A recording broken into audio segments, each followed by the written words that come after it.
Yo, yo, yo.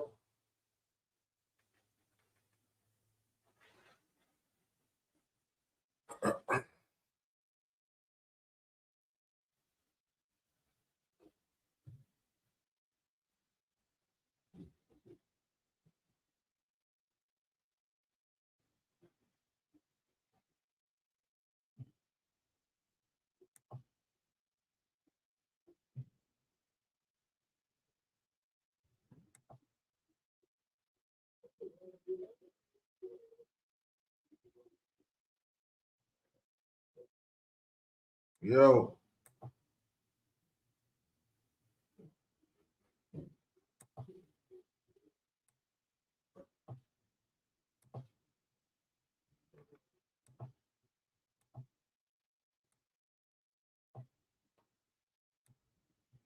We about to get it popping. I gotta fix this shit, man. I ain't used this shit in too long, man.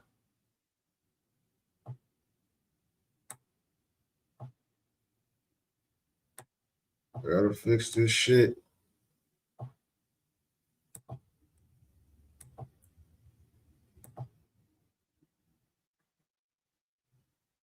I don't know what's going on, but look, we're not here to look at me anyway. Check this out. AOTA gang, what's the word? Shout out to Rap. I don't know how to say it, Redux or Redux or whatever. They did the John and Don story. Say it twice. Now, before this premieres, I never talked to homie. I never gave homie no information. You can hear me? I never gave homie no information, but I watched a lot of his documentaries. Go check him out, RAPREDUX. And he be on point. I'm actually curious to see what information he got on my journey that's accurate or not. Because anything that's not accurate, I'm checking it. I am checking it. We fact checking everything. Share the link, please. Yeah, please share the link. Yeah, share the link so we get it popping. Everybody tune in, hit the like button, do what you need to do. Let's get this out here. Watch this with me. This is a live reaction here. I didn't pre-watch this. We didn't pre-plan this. Again, shout out to the homie. It's gonna be a journey, man. It's gonna be a journey. It's a pause. Much love. You hear me and see me? Good. We got 1 minute, man. And while y'all doing that, go subscribe to RAPREDUX too. You know what I mean? After this, go check out all the other documentaries. If y'all ain't check them out, they just dropped the Shooteroo one. They dropped a lot of shit. Shout out to them, man. Yeah. You know what I'm saying? You said my camera grainy. Don't worry about the camera and all that. It ain't even about looking at me right now. We're not even paying attention to me right now. I don't even know. You know what I'm saying? But yeah, 1 more minute, we get it popping. Let's get it. I don't know. I'm working the stream, y'all. I'm gonna get all that shit together later. I just put this shit together real quick. We supposed to do this at 2:00. That's my apologies. At a late start to the day. That's my apologies. But we here now. AOTA gang. What's the word, man? What's the word? All right. It says it's 3:45. What's up? Why are they playing? See? What's up? What's going on here? It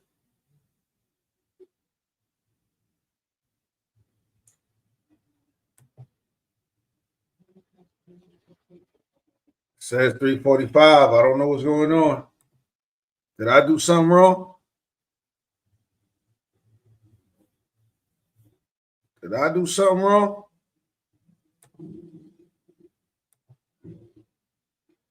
It's not playing, man.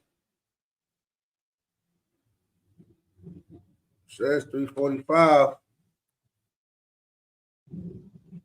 I don't know if I did something wrong or not.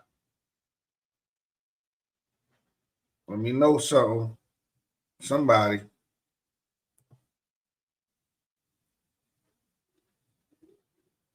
I mean, he set the premiere to 3:45. Oh, we did it Eastern time. Hold on, what's going on, man?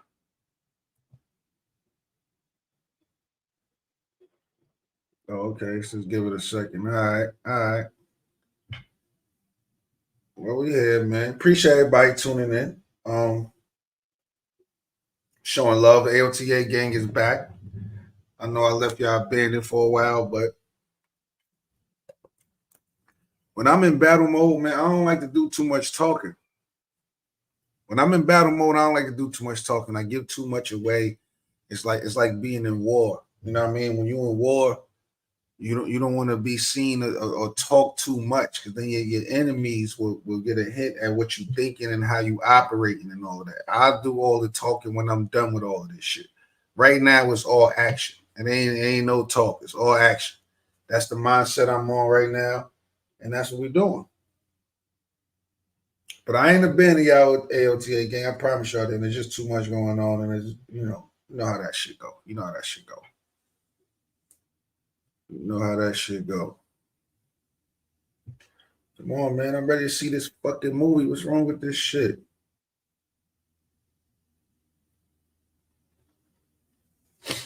I don't know what's wrong with this shit, man. No, I'm not even high. I'm not even high. I'm not even high. I'm sober than a motherfucker.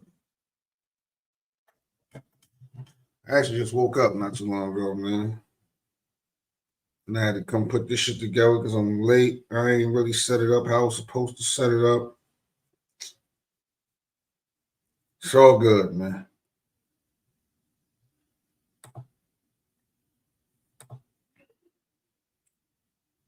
Yeah, I don't know what's going on. This shit still ain't playing.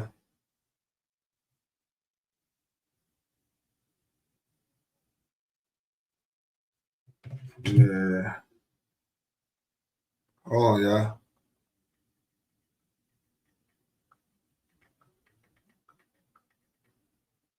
I'm texting dude right now.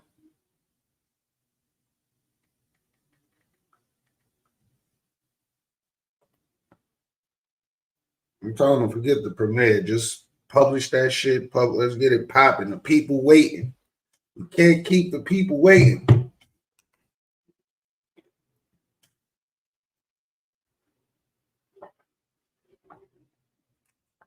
What's up? How y'all feeling though, man? Kings and Queens around the corner. Summer Madness. Summer Madness around the corner.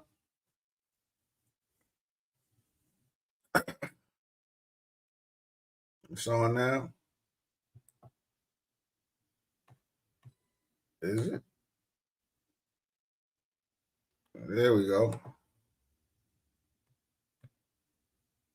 Make sure the volume is where it needs to be. Hold up. Hold up. Hold the fuck up. Hold the fuck up.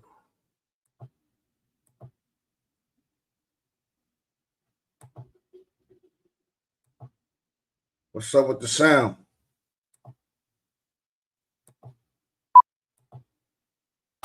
But he has all. Hold on. What's up with the sound? If it ain't one thing, it's another. Hold on. What's up with the sound, man?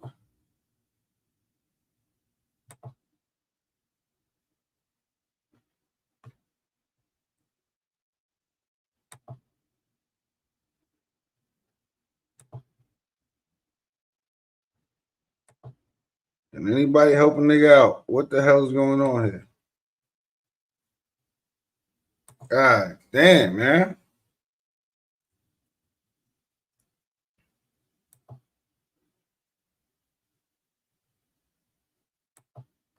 Nah, I can't hear it.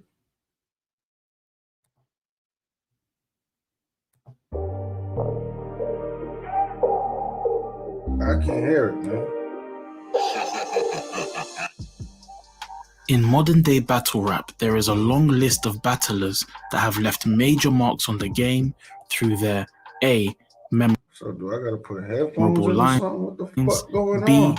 viral quotables, C. Let me see if I put some headphones in the song.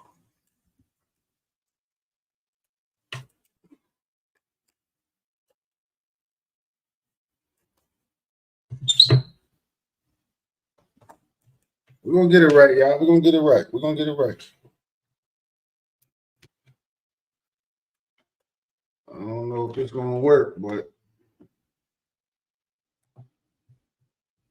C, unforgettable moments, and D, time.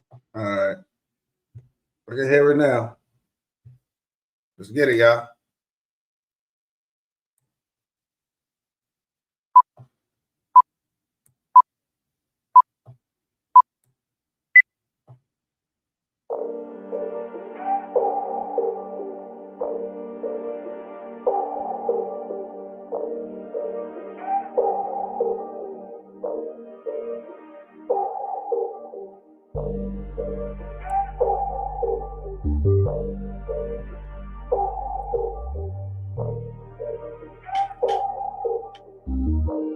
Check my guys out, man. In modern-day battle rap, there is a long list of battlers that have left major marks on the game through their A, memorable lines, B, viral quotables, C, unforgettable moments, and D, timeless classics on the main stage. This list shrinks massively when you pose the question as to which individuals can actually claim to have all of the above, whilst also having a heavy hand in not only changing the course of modern day battle rap, but also continuing to shape how the game will be played in the future. One name that immediately springs to mind has not only turned himself into a megastar through his years of hard work and dedication to the craft, but he has also paved the way for countless names in the game to thrive and keep the culture alive. This being none other than the Bullpen boss, John the Don. There you go, y'all. In this video, we will look at the life, times, and legendary career of John, including the highs, lows, and everything in between in Say It Twice, the John the Don story. Well, you ain't saying it right, man. Early life for John would begin in the city of Yonkers in New York. Being in such close proximity to the birthplace of hip-hop, namely the Bronx, John would not escape the widespread influence that the genre would have on many New Yorkers at the time, who would not just view it as music, but rather a way of life. This would lead a very young John to begin rapping at the early age of 8. His household would consist of himself, his mother, and his 2 older brothers, Bart and Hodge. There would be somewhat of an age gap between John and his 2 brothers, and his mother would task Hodge with John's care outside the house. Hodge would be a prolific rapper himself, becoming well known in the neighborhood for his skills. In hanging with his older brother's crew daily, John's skills would naturally be sharpened in rap, so much so that when people initially heard him, they would assume that his older brother was writing for him. It's a fact. Rap at this time would be synonymous with the earliest forms of battle rap, and despite John being a preteen, he would still become known for his battle skills and would appear at many notable spots in Yonkers. One such spot would be Vision Quest Records, a legendary store that would see many artists come through to do signings. John would compete in battles at the store around the age of 12 and shock most of the older people around him with his ability. He also battled at DJ Superior's School 12, the same School 12 that Yonkers legend DMX would battle at, as he was DJ Superior's best friend growing up. Despite his childhood in Yonkers being a good one, an unfortunate situation would occur in the early 2000s. John's mother would be an excellent hairstylist and would often do braids for all of her sons and others in the neighborhood from home. She would be at home braiding a fellow Yonkers native's hair when her boyfriend at the time would return home, and despite nothing untoward happening as they were good friends, he would still be agitated that any man aside from her sons would be in the house without him present. This would eventually lead to an argument, and the client would unfortunately be shot and killed. In order to save the family from having to attend court for this case, John's mother would move them to Atlanta, and John would need to rebuild his schooling life from scratch. After many years spent in ATL, with intermittent periods in Yonkers, John's family would consider it a second home. But his older brother would become known for his hustling nature and charismatic charm that enabled him to make many connections throughout the city. He would run into Jermaine Dupri and bug him to listen to a demo tape from his cousin, T. Waters. Jermaine would eventually listen to it and immediately contact Bart to sign T. Waters to So-So Def. Yeah, I ain't gonna lie. This would be the beginning of the close relationship between JD, his prodigy Bow Wow, and the entire So-So Def conglomerate with John's family. Bow Wow would even ask Bart to become his manager, and himself and John would also build up a close relationship, with them often hanging out and playing ball. By 2007, John would ramp up his interest in rap.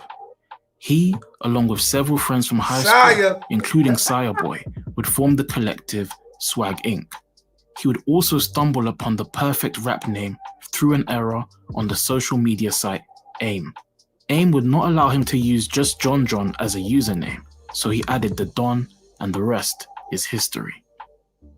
One of his first major steps towards a career in rap would be to enter a tournament sponsored by Tag Records in Atlanta in 2008. This would consist of 65 MCs, including Mac Breezy, Gucci Mane's artist. Despite the odds, John... Let me give y'all a fun fact about this, right? So this competition was Tag Records, JD was running it, and by this time, JD had no idea that I rapped. He didn't have no idea that I rapped. He thought I was just one of Bow Wow friends that played ball and all of that. He threw this shit, and I won the whole shit. And Conway was in this too. RAPREDUX. I know you probably don't know that, but Conway was the last nigga I beat in this shit. And when you watch My Expert Opinion, when Conway was on there, he spoke about it. And it's funny because when I was on My Expert Opinion, I spoke about the same competition, but Conway, I didn't know that was Conway, and he didn't know that was me in there. So that's a gem right there. That's a gem. John, being battle tested, would have the edge and win this tournament, netting a $5,000 cash prize and a demo package. That's 2008. At this time, John would be well aware of the DVD era of battle rap, but Sire Boy would introduce him to his first taste of what the current battle rap scene was looking like in 2009. Sire would put John onto Conceited's early grind time battles, and with this, John would fall into the battle rap rabbit hole. He would immediately be interested in appearing on Grind Time and would email the Grind Time Georgia tryouts email to ask for a battle. Initially, he would not get a response and would only know this a week later when Sire would let him know that he had got his own battle on Grind Time. Sire would pass on a new updated email to John and he would get in touch again. His bravado in his initial email, including claiming that he would soon be the face of Grind Time Georgia and would be running the events, would lead to them unusually making him the main event for his tryout against one of their stars at the time, namely PC. This would be the start of John's Grind Time run, and his more street style would contrast heavily with the more comedic Grind Time style that fans were used to.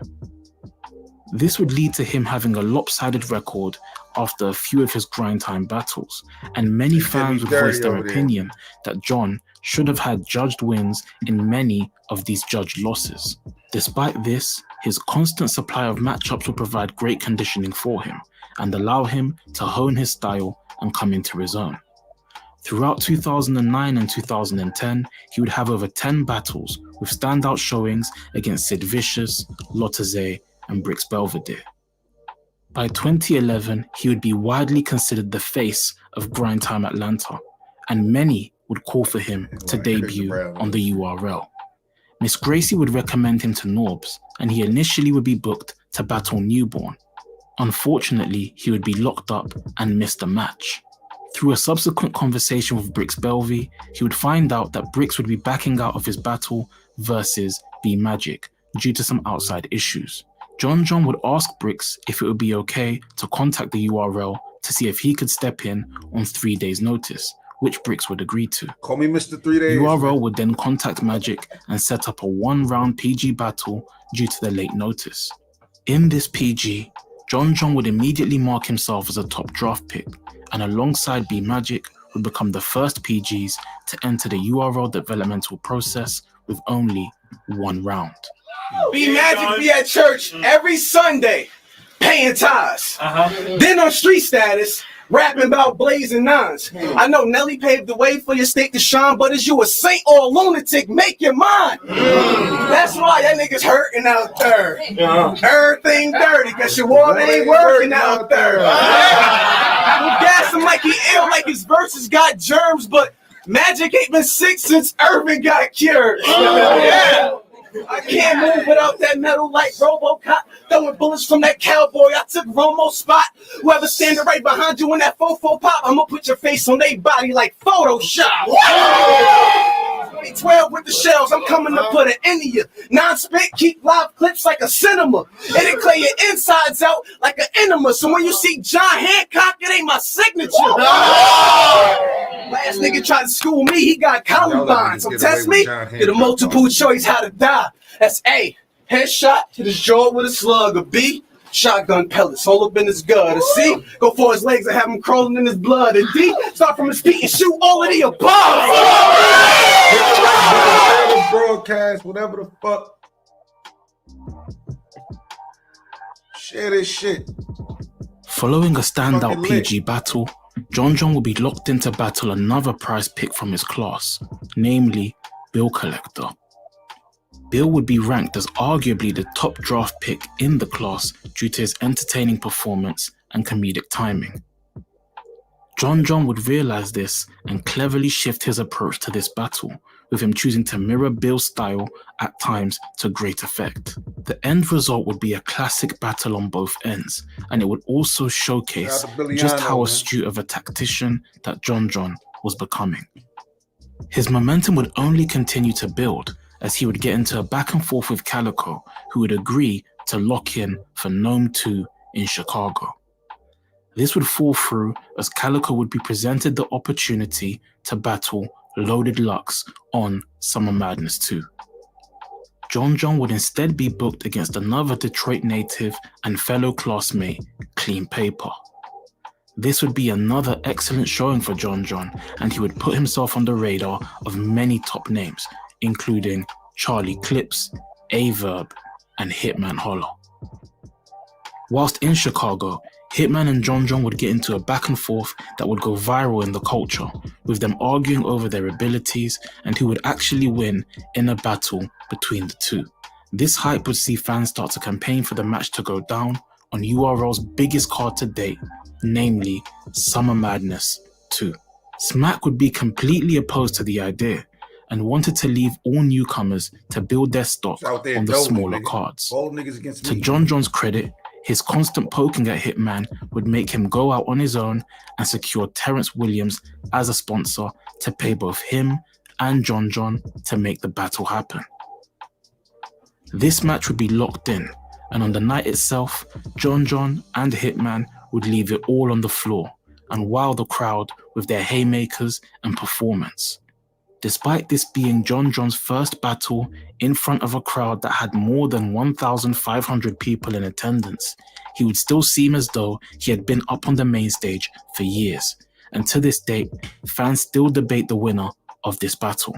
Its replay value is evident as it sits at just over 5.5 million views and is the second highest viewed battle from the event, only behind Lux and Calico by 300,000 views. It impressively has more views than almost all of the matchups that were booked above it, including Enes and DNA, Sirius Jones and Charlie Clips, A-Verb and T-Rex, and Iron Solomon versus Murder Mook. With this, John would solidify himself as without a doubt the greatest PG ever, as he would go from his first PG only a year earlier to making his Gnome and Summer Madness debuts the year after, back to back. We wanted that street status, Howard. Remember the one with the braids and the rope chain? Who was willing to kill anybody, not worried about no names? Not this Hollywood diva, punk, pussy-ass hole lane whose hairline could be the before picture for Rogaine? Hold on. Now you got everything to lose and no gain. You gave me the shot, so I'm taking it. Close range, I kidnapped you. Hey, greatest battle rap cards, Dion cards, so I'm not taking just it. one. Close range, I kidnap your little man, break both arms and both legs until his son need for a cast like it's no ring.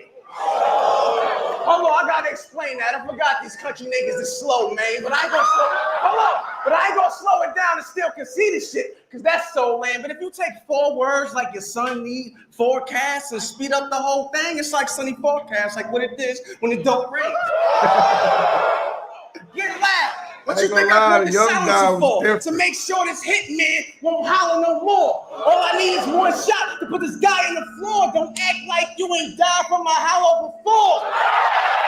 Young Don was different, man. Y'all niggas. That remix, Bob, you did verse verb. It's pretty clever, but I'm gonna remix the shit again to make it even better. Ever seen a Mac 11 with an AR clip and got a scope so every nigga in my radar hit? I keep some NYKs, but it ain't our nicks. That baby Wesson's for your junior. That's my J.R. Smith. Man. Now let him come around showing off the shine he bought. Niggas wind up in concentration camps for them kind of thoughts. Right. In other words, put that necklace and watch on and try to floss. I'm letting 8 off if I find out what the Jews on Holocaust. That's probably the bar that made Crack not like me. That's the bar. What you gonna say? I stole that all of the above line? Anything to take away a nigga's props. But honestly, I ain't know the shit was said before I said it. But the shit was hot, so shout out to Sirius Jones. I ain't trying to take the nigga's spot. Well, fuck him. Holla gotta get the same multiple choice the last 3 niggas got. Hey, gun in his mouth, I have him talking to the snub. But B, fill up his stomach like I'm offering him grub. But C, go for the knees until he crawling like a bug. Or D, start from his feet and shoot all the above. That nigga Holla was like, damn, what the fuck I get myself into, man? Fuck I get myself into this nigga, man. Following his Summer Madness debut, John John's stock would be through the roof, and this additional hype would lead to him having a string of main events and an appearance on mainstream TV, while he would still find time to also give shots to newer talent. He would appear on 106 & Park after being called by Bones Brigante, who recognized him as one of the hottest new talents on the scene. 106 & Park's Freestyle Friday segment would be declining in popularity, and John John's appearance on it would see a boost to the ratings for that particular week. This would pique the interest of the head executives and Bow Wow, and with major input from John John, he would eventually decide to partner with the URL and put on several UFF tournaments, which would inadvertently provide major boosts to the careers of Ill Will, T-Top, Chess, Prep, Briz Rawstein, The Saga, and many others that would appear on UFF. His popularity would lead to a slew of bookings, and he would take on K-Shine on the URL Revelations card in November, and would also give a shot to Av for his 7 City Sharks debut to close out the year. 2013 would evidence his newly acquired star power, as he would have an incredible run of main or co-main events for the entire year.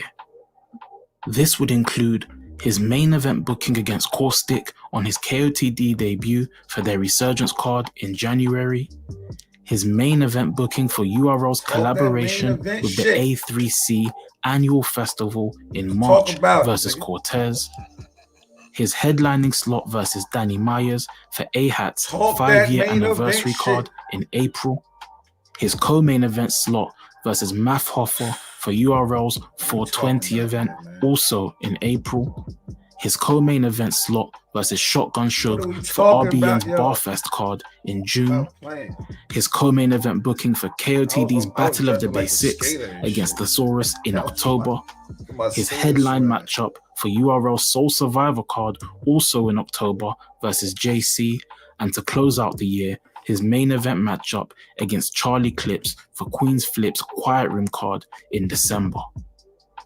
In the vast majority of these matchups, John would give a stellar account of himself and prove that he could battle any type of style, as evidenced by him going toe-to-toe with Math's gritty street style, JC's advanced penmanship, Caustic's comedic approach, and Charlie Clips' all-round style and presence.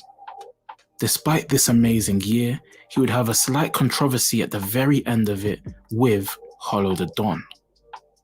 Immediate comparisons would be drawn between the two after John's entry into the game, and this would mainly be due to the Don in their names rather than any similarity in style. Despite this, they would initially be on good terms with one another, and Hollow would even support John in his Grind Time New York battle versus Lotta Zay. That's a fact. Hollow would even tell him that after a few more matches, they could definitely set up a battle, but it wouldn't be for the name. A few months later, John would let Hollow know directly that he would be taking a few shots at him in order to hype up their potential match. In addition to this, he would also fire off a diss track at Hollow titled The Last Don.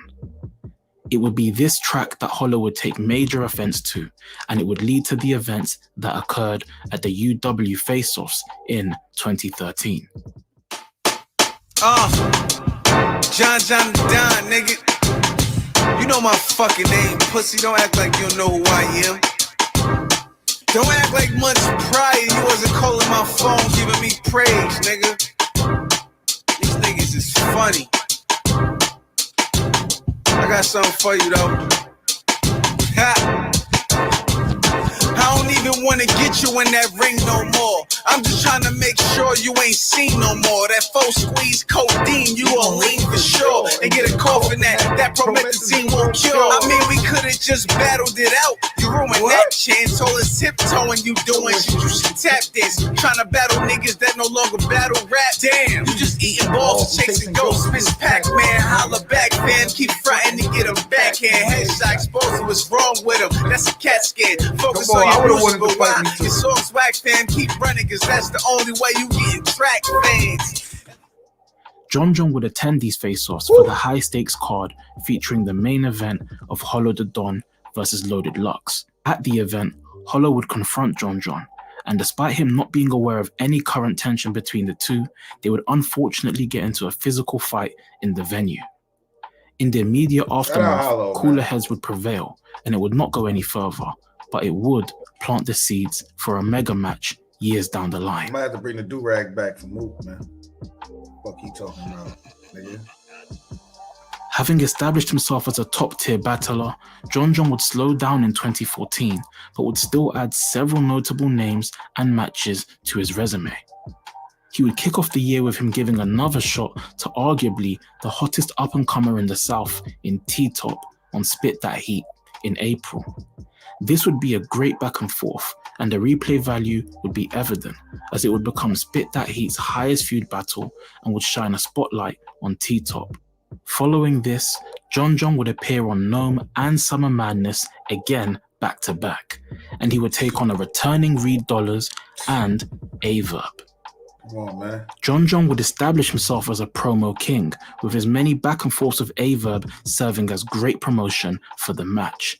And on the night itself, both MCs would come with some great material, with many fans giving John the win.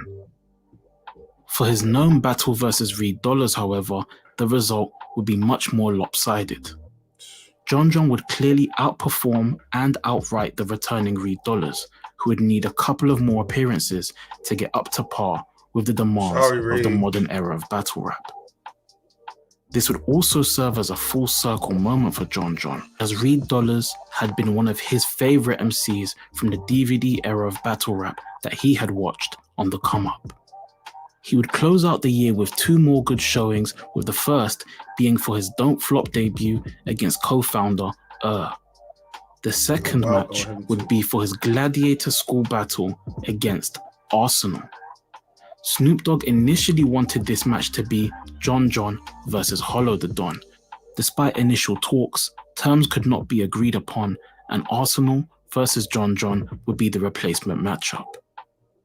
With him being the biggest battler from the South at this time, URL would actually approach him and ask him to helm their new planned URL South division.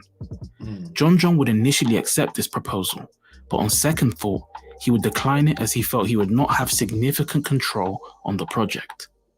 This would, however, get him thinking about starting his own league, which would come into fruition a year later. Music would also be a major focus for John this year, and he would prep and release the Care Package mixtape in January. This would put John on the radar of many battle fans as one of the best battlers that could actually make good music. The tape would have many standout cuts, including my highlight, Real for Real, featuring Styles P and Gunplay. Turn this shit up. Keep your eyes off my pockets, boy. I don't care if there's a TV in my wallet. That don't mean that you can watch it, boy.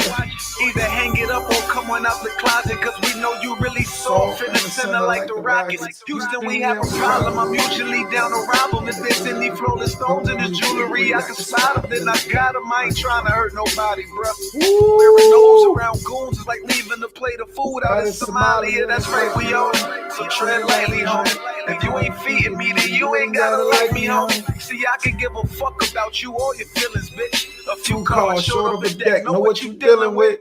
And got a few screws loose, watch who you building with. Came to the south and made it home, I was just visiting. Now every time I go up north, it's for a business trip. Then I be coming down with something like I'm feeling sick. Could be money, could be work, could be loud, could be dirt, could be better, could be worse. I could be last, I could be first to die real for real. Die real for real. That's cause I'm real for real. Motherfucking blood, nigga. Get it all set in stone, nigga, seal the deal. You can't body anything without the will to kill.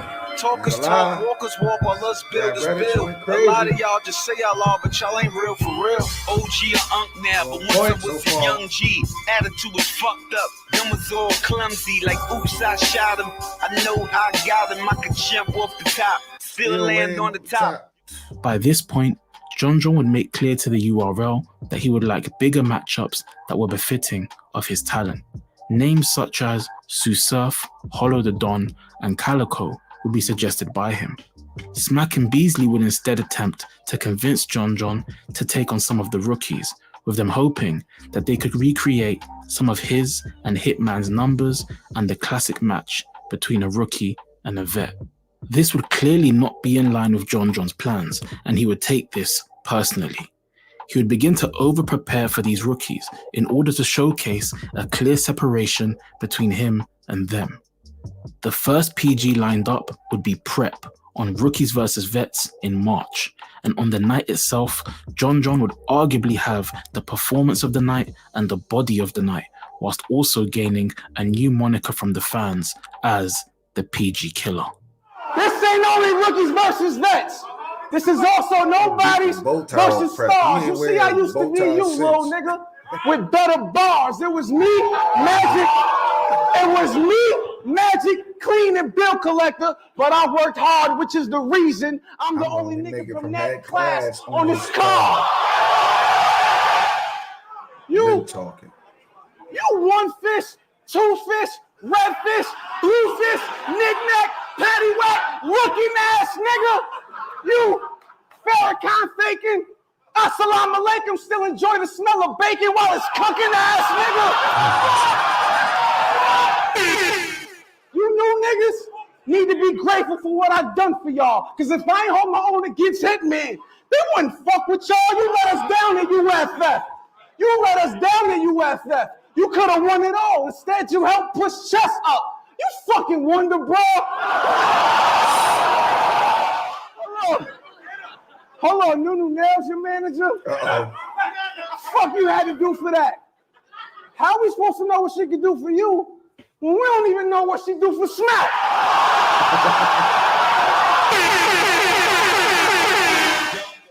I am only here to make you better. So your whole third round should be a thank you letter.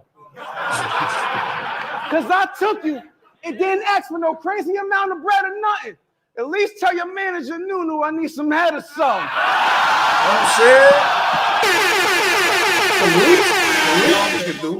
Immediately after the Prep battle, John would accomplish a feat that, to my knowledge, had not been seen before in modern-day battle rap.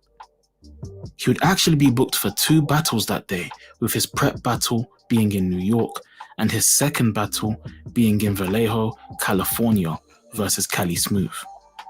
He would catch an 8-hour flight immediately after the prep battle and fly 2,800 miles to California.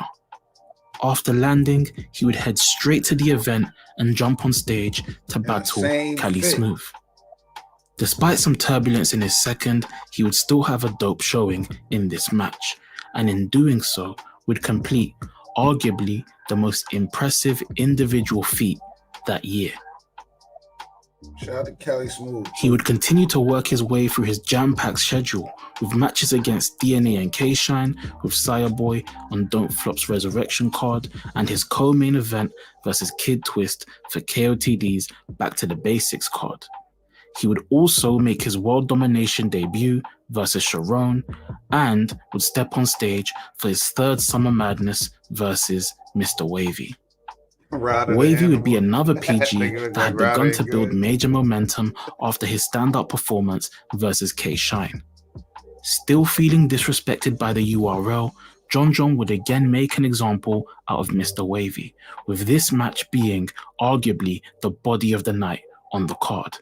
This decisive victory would put a major dent in Mr. Wavy's stock, and it seems as though the URL would learn their lesson and realize that their new talent would thrive best by staying as far away from John as possible.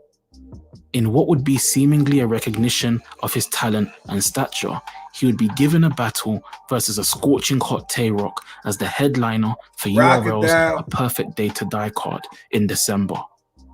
He would have a great display in this battle and hold his own against the Gunbar King, further evidencing that he could be given these mega matchups and hold his own. Despite the great back-to-back results on stage, arguably his most important feat this year would be the creation of his own league in October.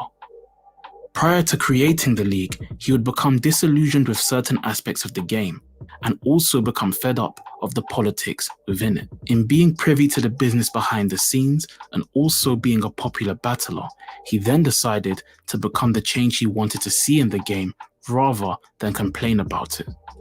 He would float the idea to longtime friend Slick Will, who would be completely on board with the idea, and with that, Bullpen Battle League would be born.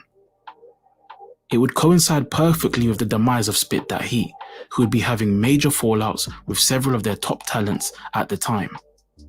John would only reach out to PC, Fireboy, and Bricks, and following this, several talents would hear about his new venture and ask to try out for the platform.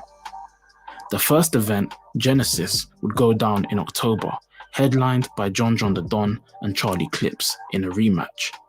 This would be a major success and confirmation that they could take over and become the biggest platform in the South.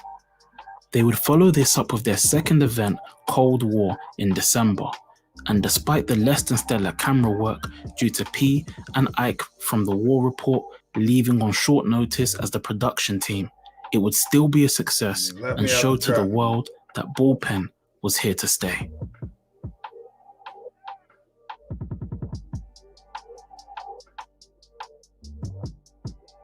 John's workload would effectively double in 2016 as he would wear dual hats as a battler and league owner.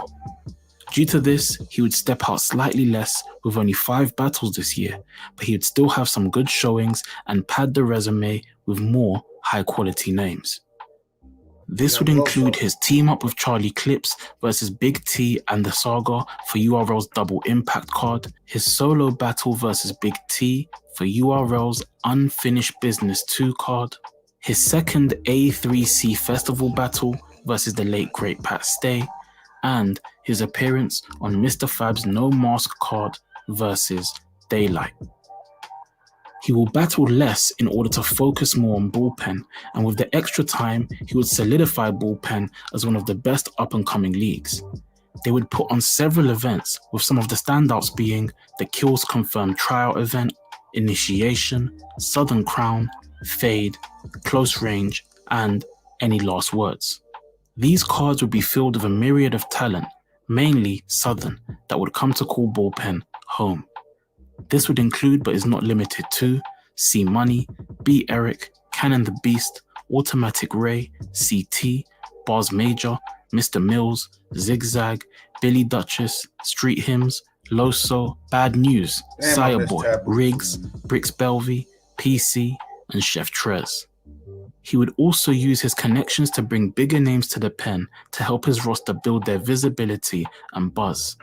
Some of these names included, but are not limited to, Excel, Cortez, Ty Law, Shotgun Suge, B Magic, Danger Zone, DNA, K-Shine, and Charlie Clips. Bullpen's momentum would only grow in 2017, and due to their increasing popularity, John would only have one match this year against Chilla Jones on Bullpen for the Fade card in October. Some would speculate that URL would hold off on calling John due to his issue at the time with Norbs wanting Bullpen's newer stars to still do PG battles despite them being battle tested already on Bullpen.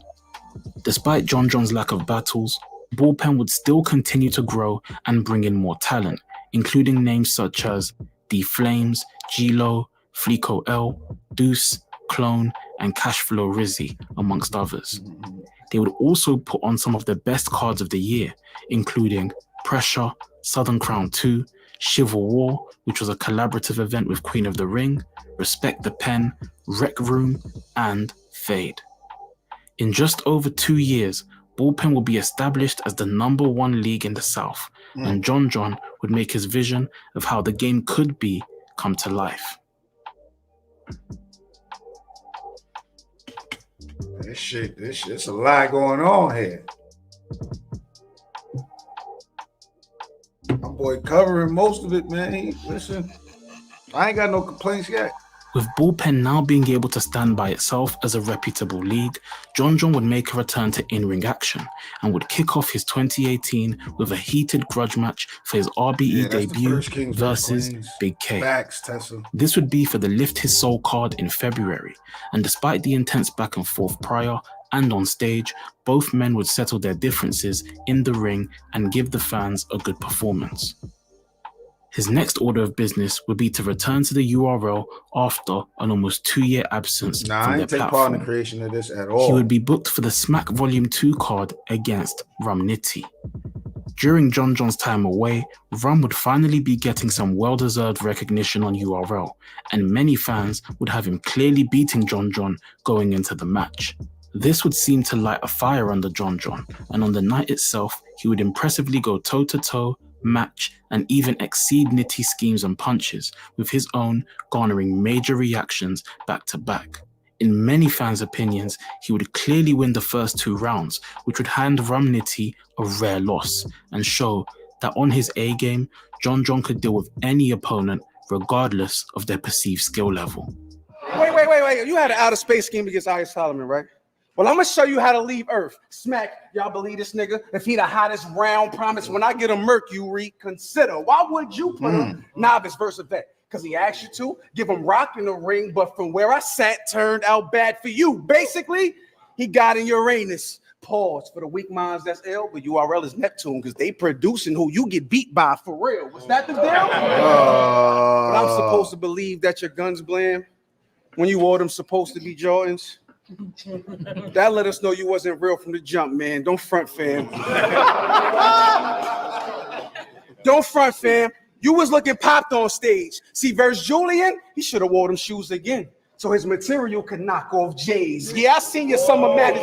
You took rock, whole style, and take pride in this shit. You're writing legit, but nah, it's not exciting as his. Gun bar king, gun line king, yeah, you biting this shit. It's a Stone Cold Stunner, RKO, because it's the same move minus the kick. You said,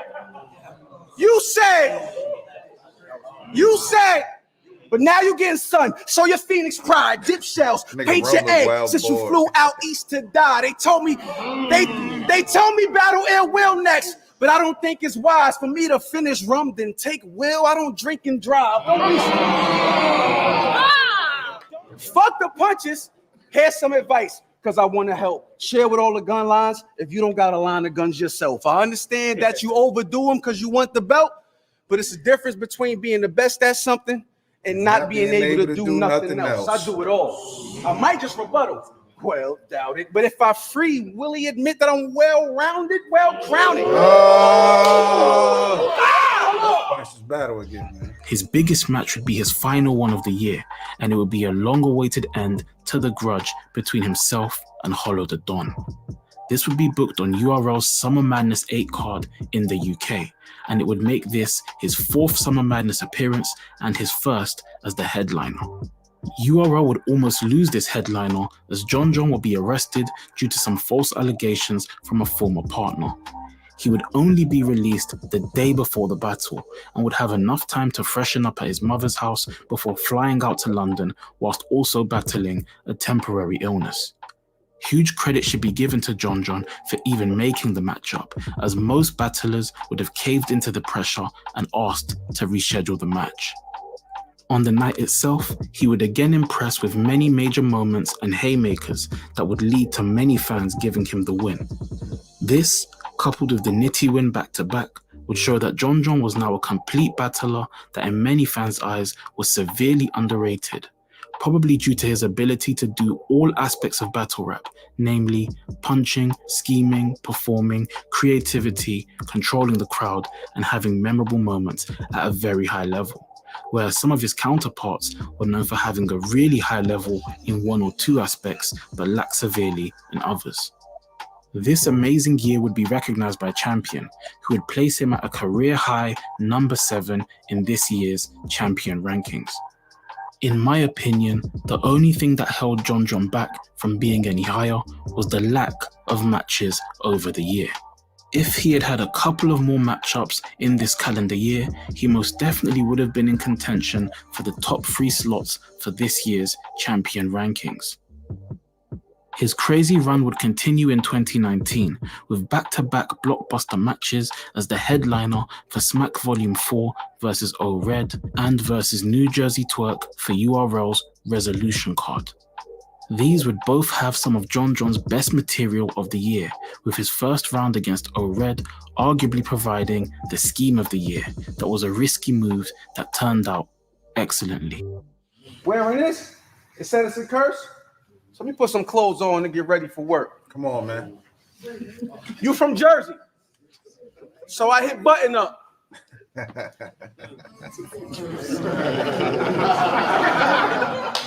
Ask what he thought of this. Right. He said if URL don't cuff the links, you're taking all the risks. I'm on you Jersey niggas. Okay. Twerk and Surf got a bag coming, but don't let what I'm doing distract you. This ain't the last button. You want to see me slack? I got you, my nigga. Button. But if we pull up and show the straps, then they gotta suspend us.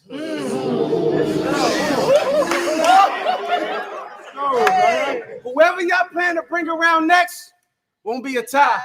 Find a loophole to get Windsor's not gonna slide. Hey, if you lost, follow suit if you can. I mean, why flip-flop? When I'd rather address you like a man. I murked this man. John? You think his Jersey fam gonna run down on me? Nigga Surf so scared he's somewhere filling up that shit bag as soon as he hear the sound of me. Hey, me and Arse like this. Sure, you know what it is. No. You see how he gave that pound to me? Ironic, they all Crips, so if I tell them Red is dead, that'll make your niggas proud of me. And if I called him Lion versus Iron like he a gas squeezer. What he say? I clap meaners, 2 black heaters, Ray Solomon, King David, Bathsheba. But when I seen you hold a gun like this, knew you want no parts. That's how I knew I could wash 20. I seen Ozark. Remember when I battled these battles?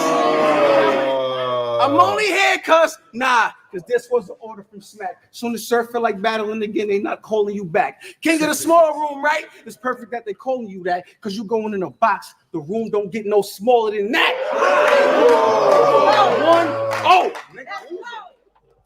His performance in his remaining matches this year would make 2019 a strong contender to being his best year to date. He would close the year out with many classic showings and mega matches, including his headliner for Born Legacy 7 against Geechee in July, his excellent 2-on-2 performance with Hitman Holler versus Charlie Clips and Goods on Summer Impact, his blowout victory over Young Ill on Street Status, which would be placed in the vault to avoid us seeing the body for over 3 years, and his final match as the headliner for Premier Battle's All-Star Game against Shotty Horror. Arguably, the biggest moment and body of the year would come from his Gnome 9 appearance versus Jackboy Maine. This long-time grudge would stem from Bullpen's A&R, Harriet, submitting one of her artists, namely Jackboy, for a Bullpen tryout some years earlier. John would not be impressed and would effectively pass over him in favor of other talents. This would lead to Jackboy holding a grudge and constantly shooting shots at John and Bullpen. When Jackboy eventually broke out, this would only heighten the grudge, with them having several run-ins at many events, with Jackboy even attempting to jump in multiple battles to get back at John.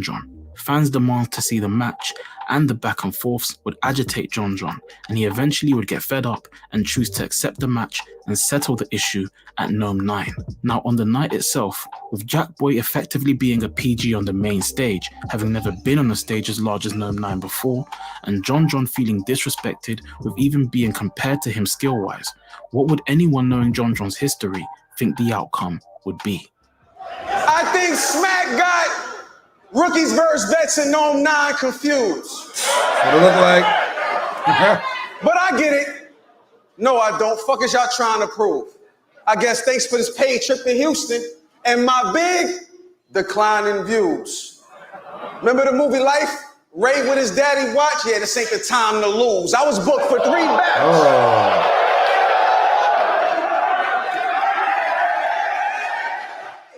Yo, MJ Pepsi commercial. Remember back in those days? Well, I'm a wig on fire to get Jackson off stage. You see how he's... Hey, don't hate, shut the fuck up. You see how he spell his name? You see how he spell his name? I'm in the Jack with all K's. I'll give him this and take that. Now he Jack of all trades. You see? I'll give him this. No punchline needed. This nigga gay. Fuck that. I'ma grip the K, let him hold most shots, but his head'll roll a different way. You fucking fruit. You fucking fruit. 12 gauge, your bust is great. Vital signs go boo. Let's just say that shotgun got one thing straight. You know what I don't understand? Ficky, slowly pull his buds apart. This that sticky icky. Do you bad boys? And as you take that, he'll do the Diddy shimmy. The Goonies, the Goonies just twerking, didn't y'all? Why be so picky? Grouped up under one nigga name? What is y'all, Pretty Ricky? No matter how many pictures you post with random jewelers, we know you can't afford any real shit. Surprised you ain't wear that shit today. Can't be truly proud. Fuck it. I wouldn't have got one too. Guess I'm a Goonie now. I think all my bars age, they're not even sound funny. I think it just take time to really understand what I'm doing while I'm doing it. But he said they didn't go to Walmart. Like that helps. This shit was $79.99 and got the nerve to say black wealth. That's not it. That's not it. Why rock this when you not rich? If you really want a ball in the chain, you should have got hitched. Now watch this. Can't be broke with black wealth. Let's take this guy to school. Pay attention. I said pay attention. You see me dropping jewels? It's not. You not amused? This the face of a nigga getting his soul lifted. Right. Matter of fact, you want your chain back, Jack? Nigga, go get it. Get it, nigga. What are you talking about? Playing games. They're playing games with this stupid ass chain, boy. I doubt that John would disagree that his greatest moment of 2020 would be right at the beginning of the year with the arrival of his newborn son. Despite the happy arrival, he would still book back-to-back showings pre-pandemic against Jerry West for a URL app event and for the very first caffeine event in Genesis against Chess. The pre-match predictions would have Chess as a heavy favourite, and John on the night itself would notch a major clear win over one of the faces of the new era, which would showcase that he was arguably the best all-round top-tier name in the culture. With the world shutting down shortly after, John would take a break before returning to face Ill Will for Summer Madness 10 in September. This would be a crazy back and forth and would arguably be John's toughest fight in his past few matchups. Despite the pressure from Ill Will, John would still have many moments of greatness, which would ensure that this battle has major replay value. Shortly before his Ill Will battle, he would get into an in-person confrontation with Ace Amin at the Summer Madness face-offs, which also happened to hold the Ultimate Madness tapings on the same day. This heated exchange of words would not boil over on the day, with John eventually leaving shortly after he asked Ace if there was an issue outside of battle rap that they needed to handle. This grudge would stem from Ace's interviews shortly after the Jackboy battle, in which John would feel majorly disrespected due to Ace's perceived threats in the interviews. The in-person confrontation would spark months of heated back and forth, and for the second half of 2020, this was the biggest grudge in the entire culture, with Ace and John's back and forths gaining hundreds of thousands of views on YouTube. URL would attempt to make the match happen, but unfortunately, this would fall through. John would eventually take matters into his own hands and book it as the headliner for the Fade 3 card in March. This would not only provide a stage for them both to have a war and amicable end to the issue, but would also be the first major event with a crowd post-pandemic. In doing this, John would lead the rest of the leagues back outside, including RBE, who would have Max Out 1 and 2 in quick succession, and then eventually URL with Civil War. With the success of Fade, Bullpen's continued rise, and his newborn son, John would begin to look at taking an extended break from in-ring action. These thoughts would come at the worst possible time for him, as the URL would plan to offer him one of his grudges that he had been wanting for a long time, in a match with Sue Surf for Summer Madness 11. Their collision course had been set years earlier, with many interactions and sharp exchanges back and forth over the years. Despite the anticipation from fans due to this being years in the making, John would unfortunately take a loss to a Sue Surf that was firing on all cylinders. As initially planned, John would go on hiatus after this battle and take a well-deserved break after putting in years of back-to-back work on the main stage.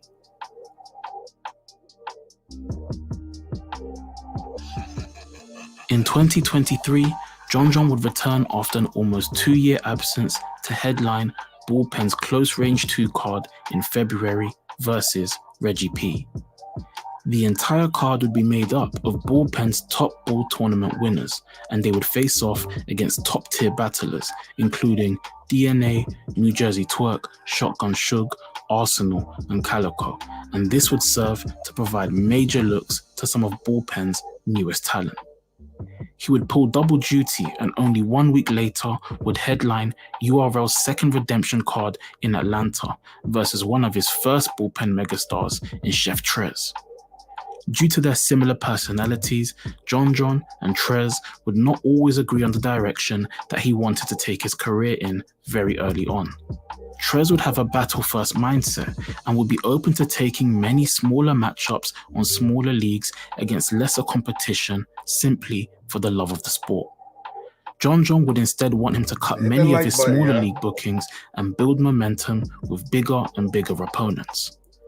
Over the years, they would take friendly shots at one another, and despite John not wanting to do the battle, they would eventually agree to do the match and bring to Atlanta a major URL event which they would headline over stars such as Geechee, T-Top, Shotgun Suge, Charlie Clips, and Jay Mills. On the night itself, John would still put in a good performance despite having battled a week earlier, and this would ensure that his year would get off to a great start. He would step out for Gnome Impact in June versus Flair Soul and Foots alongside DNA. Between them both, they had beat more PGs than you can count on one hand. And despite this fact, the disrespect of John and DNA's legend status and in-ring skills by their opponents would begin.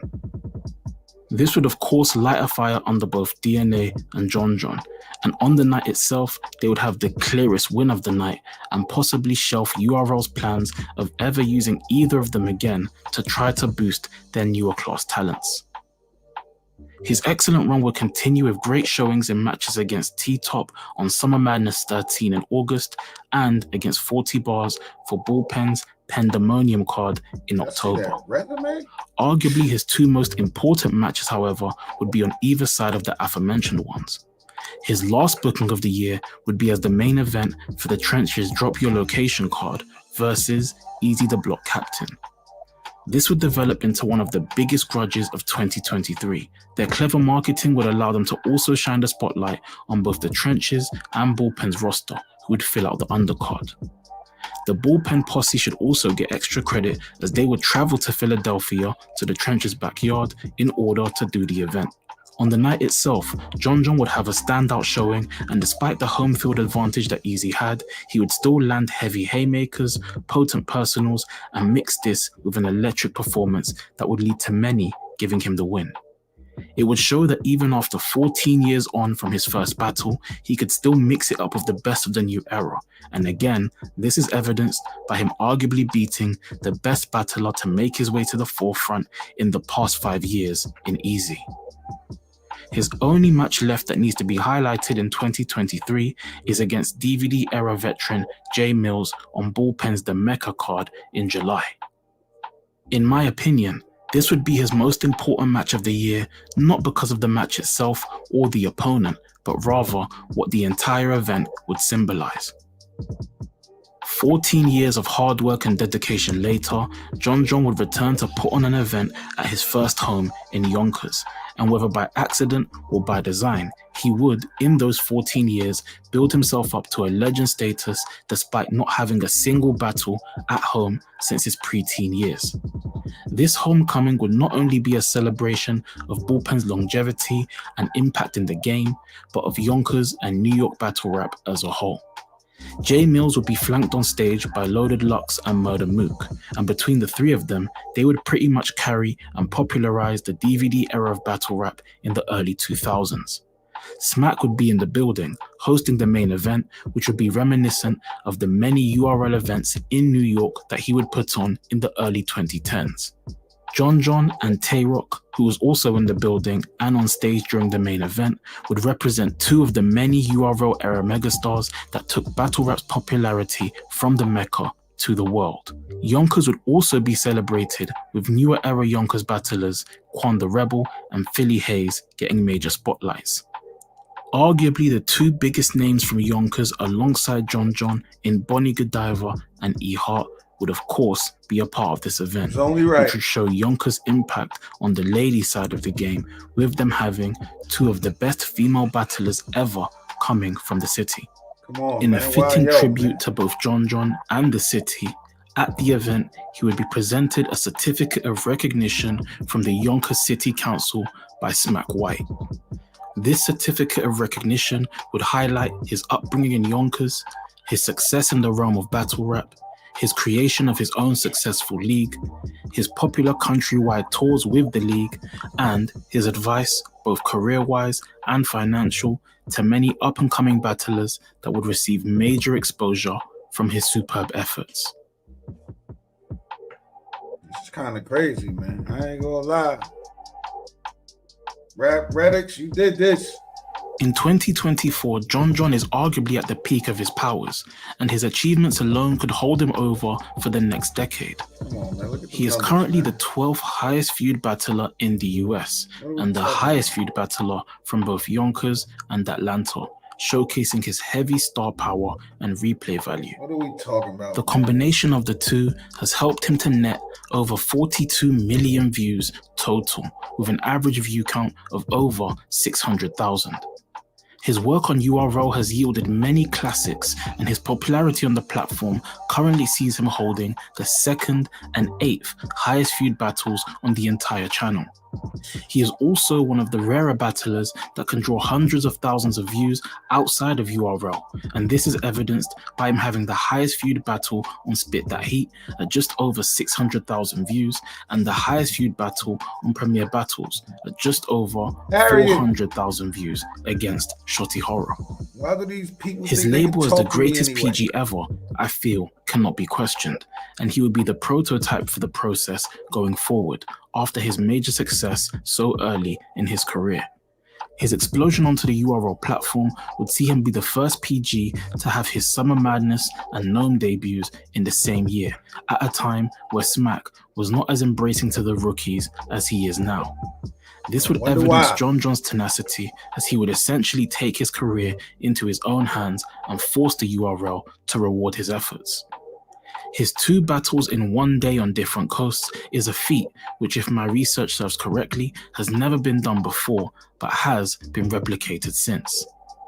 He would become a main event draw very early in his career, and over the years he has racked up an extensive and weighty list of main and co-main events, which include, but are not limited to, Grind Time Atlanta's Doomsday and Nuclear Winter events, KOTD's Resurgence, URL's Soul Survivor, Don't Flop USA's The Revolution, KOTD's Back to Basics, URL's A Perfect Day to Die, Bullpen's Genesis, RBE's Lift His Soul 4, Summer Madness 8, Smack Volume 4, Born Legacy 7, Premier Battles All-Star Game, Fade 3, Summer Madness 11, Redemption 2, Close Range 2, The Mecca, and Trenches and Bullpen's Drop Your Location card, amongst many others.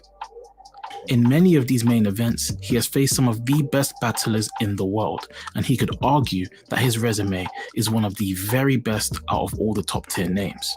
His resume includes, but is not limited to, Hollow the Don, Charlie Clips, New Jersey Twerk, Geechee, Rum Nitty, Serious Jones, 40 Bars, Thesaurus, Hitman Holler, A-Verb, Easy the Block Captain, Calico, K-Shine, Math Hoffer, Reed Dollars, J Mills, T-Top, Arsenal, Shotty Horror, Daylight, Big K, The Late Great Pat Stay, Tay-Rock, Sharon, JC, B-Magic, Bill Collector, Kid Twist, Chess, Big T, Av, Chiller Jones, and Shotgun Shug, amongst many others.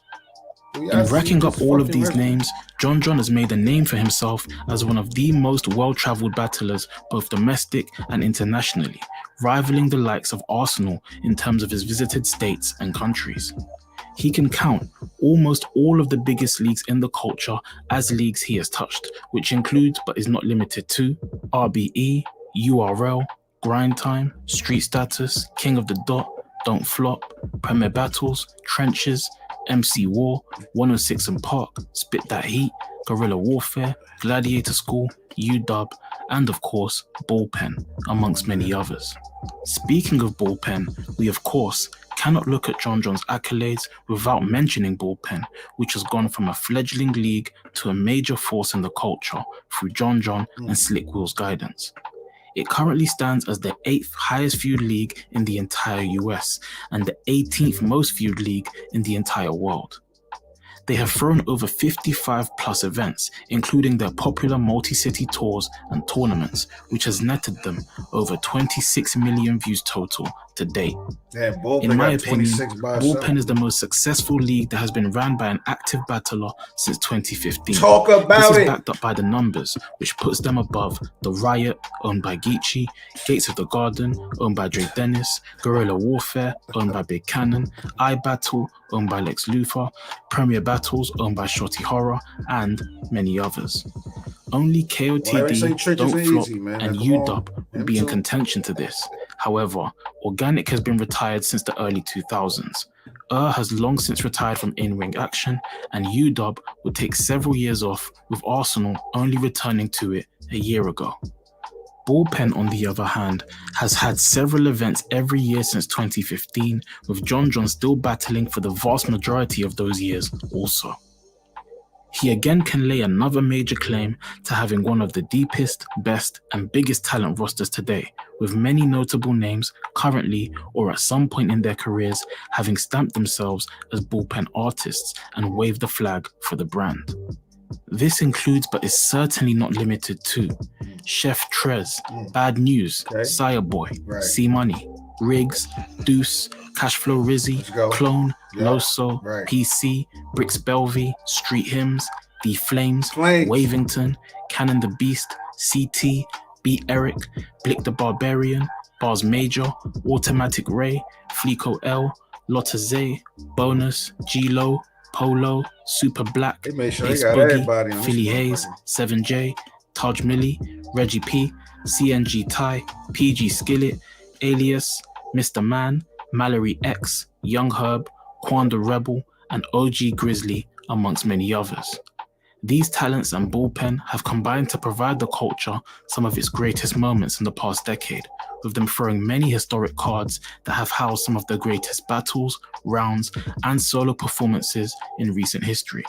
This classic catalogue and historic cards include, but are not limited to, Tay-Rock vs Bad News, Briz Rawstein vs Loso, Geechee Gotti vs Bad News, K-Shine vs Sharon, John the Don vs Ace Armin, DNA v Chef Trez, Loso vs B-Dot, Arsenal vs Sireboy, Av vs Clone, Bad News vs Loso, B Magic vs Deuce, New Jersey Twerk vs OG Grizzly, and many more. Their classic cards include Drop Your Location, Fade 2016, Fade 2017, Fade 3, Genesis, Civil War, Close Range 1 and 2, Politics as Usual, Pandemonium, The Mecca, Southern Crown 1 and 2, and You Had to Be There, amongst many others. To be honest, there are many more accomplishments that revolve around or include John, so much so that this video could be several hours longer. Some of these intangibles include him becoming the face of Grind Time Atlanta, establishing himself as a giant on the biggest league in the world, and then subsequently bringing all that attention back to the A. He would create Bullpen at a time when Grind Time Georgia had long since been defunct, and spit that heat, although a talented league, would have never reached the heights Bullpen had due to the haphazard running of the company, which led to its demise. With John picking up the ball in its wake, he would give a home to many Southern and non-Southern artists and provide them some of the biggest looks of their careers through his connections. This would eliminate the need for any validating or PG processes for most of the balls, as they would be battle-tested thoroughly in the pen. Or what about his involvement on 106 and Park, which spiked the ratings due to fans tuning in to see him?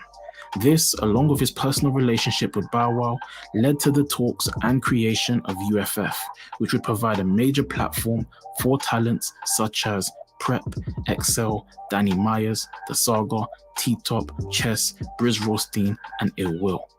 Who knows how long it would have taken to get this crop of talent seen were it not for UFF. Or even consider the PG process itself.